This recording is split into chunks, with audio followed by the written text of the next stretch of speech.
আপনি কিন্তু খুব সহজে আপনার নিজের নাম দিয়ে সুন্দর সুন্দর লোগো তৈরি করতে পারেন। এই লোগো কিন্তু আপনি ইউটিউব, ফেসবুক, টিকটকে ব্যবহার করতে পারবেন। আর আপনি যখন এই ধরনের লোগো তৈরি করে টিকটক, ইউটিউব, ফেসবুকে ব্যবহার করবেন তখন কিন্তু সবাই অবাক হয়ে যাবে। আজকে কিন্তু ভাই অসাধারণ একটা কাজ শিখতে চলছেন। তো আপনি এই অসাধারণ কাজটা আপনারা কিভাবে করবেন চলেন আমি দেখিয়ে দিচ্ছি। তো এই অসাধারণ কাজটা করার জন্য ফার্স্ট অফ অল চলে যাবেন আপনাদের ফোনের গুগল ক্রোমে। গুগল ক্রোমে আসার পর এখানে একটা সার্চ বক্স দেখতে পারবেন। এই সার্চ বক্সে আপনারা লিখবেন ব্র্যান্ড মার্ক। আপনারা এই ব্র্যান্ড মার্ক লিখে সার্চ করবেন। ব্র্যান্ড মার্ক লিখে সার্চ করার পরে আপনার ফার্স্ট অফ অল যে ওয়েবসাইট আছে আপনারা জাস্ট এই ওয়েবসাইটের উপরে ক্লিক করবেন।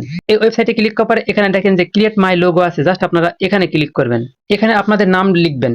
উপরে লিখবেন যে আপনাদের ফার্স্ট নাম এবং নিচে লিখবেন আপনাদের লাস্ট নাম। লেখার পরে এখানে নেক্সট অপশন আছে, আপনারা জাস্ট এই নেক্সট অপশনে ক্লিক করবেন। এখানে আসার পরে আপনার এই বক্সে লিখবেন ফটোগ্রাফি।